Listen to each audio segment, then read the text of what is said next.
नमस्कार, मैं ऋचा सिंह और आप देख रहे हैं सी न्यूज भारत। वक्त हो चुका है न्यूज बुलेटिन का। बुलेटिन में आपको बताएंगे कि कैसे नक्सल मोर्चे पर बलरामपुर पुलिस को मिली एक और बड़ी सफलता। साथ ही बताएंगे कि कैसे ललितपुर में निर्माणाधीन मेडिकल कॉलेज में सीढ़ियों से गिरने से हुई महिला की मौत। और साथ ही चर्चा करेंगे रीवा की, जहां रोडवेज कर्मचारियों ने किया विरोध प्रदर्शन। और भी तमाम खबरों पर आइए करते हैं विस्तार से चर्चा। खबर बलरामपुर से है, जहां पुलिस महानिरीक्षक सरगुजा रेंज अंकित गर्ग के निर्देशन एवं पुलिस अधीक्षक बलरामपुर डॉक्टर लाल उमेद सिंह भारतीय पुलिस सेवा के कुशल नेतृत्व में नक्सल उन्मूलन की दिशा में बलरामपुर पुलिस को कई बड़ी सफलताएं हाथ लगी हैं। इसी कड़ी में आज सीआरपीएफ जवानों के ऊपर अक्टूबर 2020 में फायरिंग करने वाले नामजद फरार आरोपी भाकपा माओवादी मिलिट्री कंपनी सदस्य पुतना उर्फ फूटन को भागलपुर से घेराबंदी कर पकड़ लिया गया। आरोपी का बड़ा भाई भूपेंद्र यादव नक्सलियों के लिए काम कर चुका है। वहीं पुलिस को सूचना मिली कि आरोपी पुतना यादव जशपुर के भागलपुर में किराए का मकान लेकर परिवार के साथ रह रहा था, जिसके बाद पुलिस ने दबिश देते हुए उसे गिरफ्तार कर लिया और न्यायिक अभिरक्षा में भेज दिया। जी सर, गांव में आता था नक्सली लोग, तो ये क्या बोलते हैं, भात वात मांगता था, पानी उनी मांगता था तो देते थे, दूध मांगता था तो देते थे। तो इसी करते करते का इधर बार बाजार आते थे तो सर सामान मंगाते थे। वैसे करते क्या बोलते हैं संबंध हुआ तो ये काम करते थे। फिर कब उनके साथ जुड़े तुम? 2018 में। उनके लिए गाँव घर से काम करते थे सर। क्या मिलता था तुमको? देता था 1000-2000 पैसा देता था। और कुछ नहीं देता था सर। और क्या काम करते थे उनके लिए? हथियार ढोते थे, आईडी वाईडी लगाते थे? नहीं तो नहीं लगाते थे सर। तो फिर क्यों छोड़ दिए फिर नक्सली का ग्रुप तुम? और नक्सली से हम छोड़ छाड़ के 2021 में भाग गए वहाँ से। हाँ। क्यों भागे थे? वो भाग गया सर, ठीक ठाक नहीं लगा, वहाँ घटना घटवाया, इसलिए मेरे को डर हो गया, वहाँ से भाग गए। कहाँ गए भाग के? हम वहाँ से भाग के तमिलनाडु चल गए। फिर अगरबत्ती फैक्ट्री में काम कर रहे थे। फिर वहाँ से आए महाराष्ट्र में काम किए, वहाँ से आकर रांची में काम किए, वहाँ से आकर जशपुर में थे, जशपुर में काम करते थे। उससे पहले पुलिस वो चला था 20 में सर। क्यों चलाए थे? हम नहीं चलाए थे। कौन कौन थे? वो मनीष और अमन और रवि थे, वही लोग चलाए थे। हमको पहचानने के लिए ले गया था। क्या पहचानने के लिए? आदमी पहचानने के लिए कि तुम आदमी पहचानते थे लोग के लिए? वो लोग के पहचानते थे ना, तो इसीलिए ले गया था। तो अब फिर नक्सली संगठन में जाओगे कभी? नहीं। क्यों नहीं जाएंगे, आप सफर पार कर दिए। उनके प्रलोभन नहीं आओगे पैसे के लालच में? नहीं जाएंगे सर। थाना सामरी क्षेत्र के अंतर्गत अक्टूबर 2020 में एक जलजली और सपाट के बीच में सीआरपीएफ के जवानों के ऊपर फायरिंग की घटना हुई थी, जिसमें हमारा सीआरपीएफ का एक जवान उसमें घायल हुआ था। तो इसी क्रम में हमें सूचना मिली कि भागलपुर जशपुर जिले में जो इस घटना में शामिल नक्सली है पुतन यादव, वो वहाँ पर लुक छिप रहा है। तो हमने एक संयुक्त टीम गठित की और उसे जशपुर भागलपुर से गिरफ्तार किया गया है। जो गिरफ्तार नक्सली है उस पर 8 लाख रुपए का इनाम भी है। अभी पुलिस ने उसके पास आर्म्स एक्ट के अंतर्गत एक हथियार बरामद किया है, जो तलवार है। क्योंकि ये लंबे समय से नक्सल संगठन में शामिल था और पिछले 5-6 महीनों से ये संगठन छोड़कर जशपुर जिले में ये छिप रहा था। तो इसके पास से अभी हमने एक तलवार बरामद की है। ये भारतीय कम्युनिस्ट पार्टी माओवादी जो मिलिट्री कंपनी है, ईस्टर्न रीजनल ब्यूरो, जो हमारे झारखंड और बलरामपुर की सीमा पर स्थित है, वहाँ का ये सदस्य था। चूँकि ये नक्सल संगठन अभी छोड़ के फरार था, तो अभी ये वहाँ पर इस टाइप की कोई जानकारी हमें प्राप्त नहीं हुई है। चूँकि ये बलरामपुर जिले के जो सरहदी क्षेत्र है वहीं पर शामिल था, और ये जो बूढ़ा पहाड़ वाला इलाका है, उन क्षेत्रों में जो आईडी लगाने की घटना और ये जो फायरिंग था, इसमें नामजद आरोपी था। ये नक्सली क्यों बना? बलरामपुर से सी न्यूज संवाददाता चंद्रकांत साहू की रिपोर्ट। ललितपुर के अमर मंडी के पास मेडिकल कॉलेज का निर्माण कार्य चल रहा है, जिसमें ग्राम मेलवनी तहसील मऊ रानीपुर जिला झांसी की रहने वाली महिला जीने पर काम करते वक्त नीचे गिर गई, जिसमें वो गंभीर रूप से घायल हो गई। वहीं जिम्मेदार व्यक्तियों के द्वारा उसे हॉस्पिटल नहीं ले जाया गया। परिवार वालों ने जब जिम्मेदार व्यक्ति से इलाज के लिए रुपए मांगे तो उसे रुपए नहीं मिले। लगातार रुपए के अभाव में इलाज न हो पाने की वजह से ठीक अगले दिन उसकी मौत हो गई। वहीं परिजनों ने ठेकेदार व मुंशी सहित जिम्मेदार लोगों पर आरोप लगाया है। कंपनी में काम करने वाले मजदूर हैं सब, यहाँ पर काम करने के लिए आए थे। जो हमारा ठेकेदार है आशुतोष, हाँ, तो जो है परसों की दिन की बात है, परसों के काम पे गई थी। परसों काम पे जाके जीना से गिर गई सर। जीना से गिरने के बाद फिर जो है इनका दर्द हुआ, लेकिन ये शाम तक काम करती नहीं, कोई बात नहीं। ठेकेदार नहीं आया तुम्हारा? ठेकेदार कोई नहीं आया सर। कल भी ये ड्यूटी पे गई थी।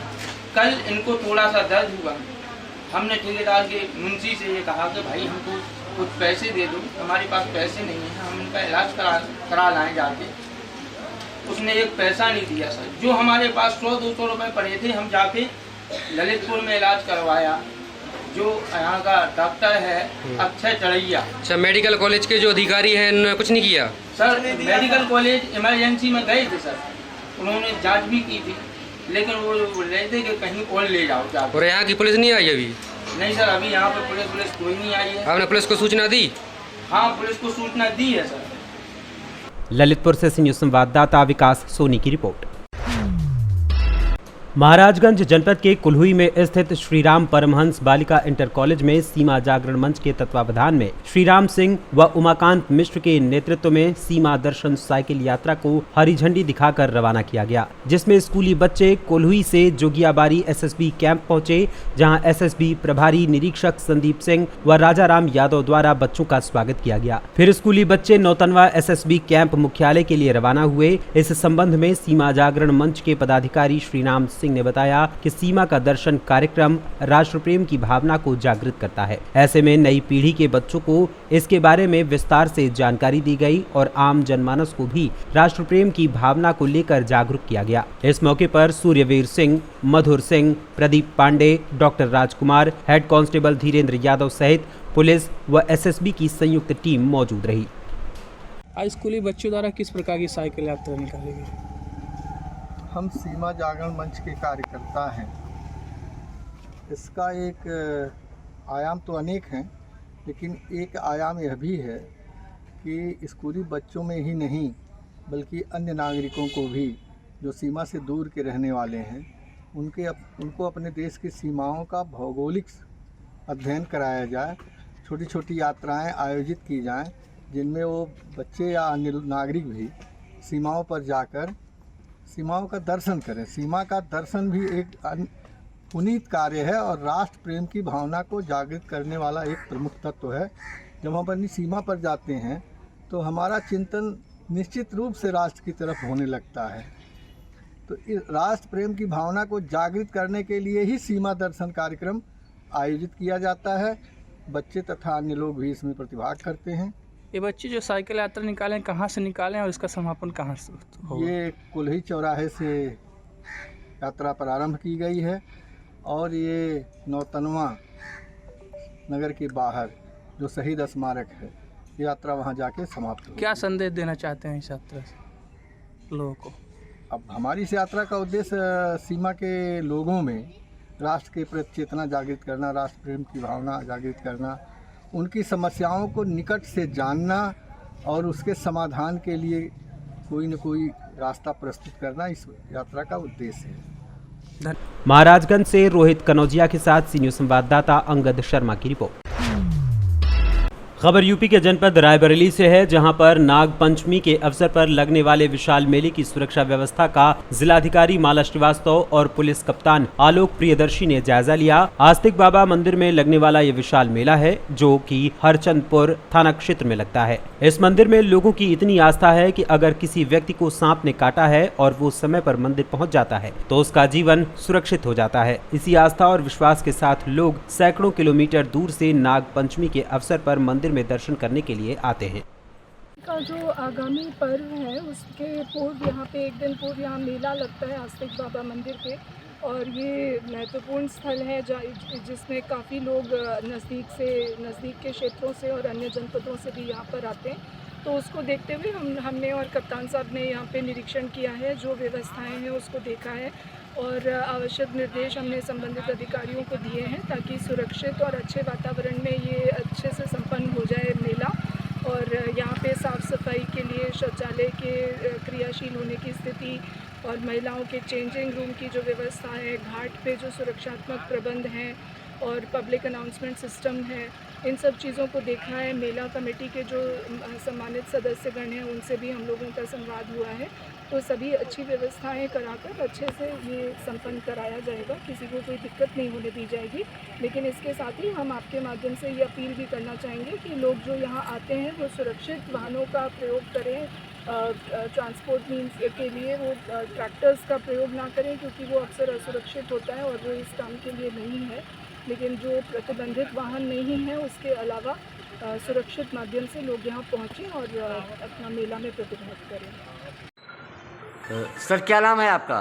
विवेकानंद त्रिपाठी नाम है। आस्तिक मंदिर में लोगों की इतनी आस्था है, क्या है इससे जुड़े हुए मुख्य पहलू? आस्तिक बाबा के मंदिर हमारे जनपद में है और बचपन से मैं वहाँ जाता रहा हूँ अपनी माँ के साथ, और फिर ऐसे जाता हूँ। वहाँ पिकनिक स्पॉट भी है, लेकिन वहाँ जो मैंने देखा, मैं एक विज्ञान का विद्यार्थी हूँ, लेकिन जो मैंने आंखों देखा है, 2 व्यक्ति मेरे सामने ऐसे आए जिनको सर्पदंश था और उनके परिवार वालों ने वहीं बगल की नदी सई नदी का जल लाए और आस्तिक बाबा की दुहाई है ऐसा कई बार उच्चारण किया और कुछ देर बाद वो दोनों व्यक्ति उठकर चले गए। ये मेरी आंखों देखी। तो यहाँ पर लाखों लोग आते हैं क्या? बहुत भीड़ होती है, बहुत ही आस्था है यहाँ पर। हमारे रायबरेली में ये एक स्थान है जहाँ लोगों की बहुत ही आस्था है। रायबरेली से न्यूज़ संवाददाता मृदुलेश त्रिपाठी की रिपोर्ट। खबर हरियाणा के रेवाड़ी से है, जहां सरकार की वादा खिलाफी से गुस्साए रोडवेज कर्मचारियों ने रोडवेज कर्मचारी संयुक्त मोर्चा के आह्वान पर आज एक बार फिर न केवल 2 घंटे की सांकेतिक हड़ताल की, बल्कि जोरदार विरोध प्रदर्शन कर नारेबाजी करते हुए सरकार को चेतावनी दी कि अगर समय रहते सरकार ने उनकी मांगों को पूरा नहीं किया तो वो सरकार के खिलाफ बड़ा आंदोलन करने से पीछे नहीं हटेंगे, जिसकी सारी जिम्मेदारी मौजूदा सरकार की होगी। रेवाड़ी बस अड्डा परिसर में सरकार के खिलाफ धरने पर बैठे रोडवेज के इन कर्मचारियों का कहना है कि 23 जून को उनकी परिवहन मंत्री के साथ बैठक हुई, जिसके दौरान जिन मांगों पर सहमति बनी थी उन्हें आज तक लागू नहीं किया गया और न ही उन्हें लेकर कोई नोटिफिकेशन ही जारी किया गया है। यही वजह है कि रोडवेज कर्मचारियों में सरकार के खिलाफ भारी रोष और आक्रोश है। इतना ही नहीं, रोडवेज कर्मचारियों ने कहा कि मौजूदा सरकार की कर्मचारी विरोधी नीति से आज प्रदेश के हर विभाग का कर्मचारी परेशान है। मैं परवीन यादव, सांझा मोर्चा रेवाड़ी डिपो। और क्या कहना चाहोगे? आज का जो धरना प्रदर्शन है ये सिर्फ 2 घंटे के लिए है। सरकार को सिर्फ चेतावनी देने के लिए है कि जो 23 जून को जो मांगों पर उन्होंने कहा था कि सहमति बनी है कि इनको हम लागू करेंगे, लेकिन सरकार ने आज तक न उन्हें लागू किया, न उनके बारे में कोई नोटिफिकेशन जारी किया है। अगर नहीं होती मांगे तो फिर आगे अगर मांगे पूरी नहीं होती तो सांझा मोर्चा एक मीटिंग करके जल्द ही एक बड़े आंदोलन की तैयारी करेगा, जिसकी जिम्मेवारी सरकार की होगी। आगे 2024 के चुनाव भी है, उसको देखकर 2024 के चुनाव को सरकार द्वारा पिछले लगभग 2 साल से हरियाणा के सभी विभाग के कर्मचारियों के साथ जो शोषण किया जा रहा है, आए दिन उनके जो हर कर्मचारी, हर वर्ग, यहाँ तक कि गाँव के सरपंचों तक को नहीं बख्शा है। सबको सिर्फ एक ही इनके पास है, कोई मांग किसी की माननी, सबके पास लट्ठे और डंडों से बस सीधे लाठी चार्ज का ही उपाय है इनके पास। इसका जनता ये सब देख रही है और आने वाले जो चुनाव होंगे इसमें सरकार को इसका खामियाजा भुगतना पड़ेगा। मैं छवि कुमार, सांझा मोर्चा सदस्य, रेवाड़ी डिपो। आज के धरना प्रदर्शन को देखकर क्या कहोगे? आज के धरना प्रदर्शन में हमारे 2 घंटे का सांकेतिक धरना प्रदर्शन है। इसमें हमारे 23 जून को फरीदाबाद परिवहन मंत्री के साथ जो सहमति बनी थी, हमारी कुछ मांगों पर विचार विमर्श किया गया था। सरकार ने झूठे मनमाने ढंग से हमारी सहमति जता दी गई, लेकिन उनको अभी तक लागू नहीं किया गया। जिसमें हमारी कुछ मांगे हैं, कर्मचारियों को पक्का, कच्चे कर्मचारियों को पक्का करना, चालक और परिचालकों के पे ग्रेड बढ़ाना, हमारे जोखिम भत्ता देना, रोडवेज में प्राइवेट बसों न लेना और प्राइवेट का निजीकरण न करना, किलोमीटर स्कीम की बसें बंद करना अगर मांगे पूरी नहीं होती तो आगे क्या रणनीति रहेगी? अगर हमारी मांगे पूरी नहीं हुई तो साझा मोर्चा द्वारा जो कॉल आएगी हम उस पर फूल चढ़ाएंगे, आंदोलन करेंगे, सरकार को नीचा दिखाएंगे। रेवाड़ी हरियाणा से सी न्यूज संवाददाता चैन सिंह की रिपोर्ट।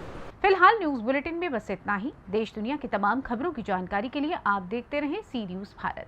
हर खबर आपके साथ, आपके हाथ।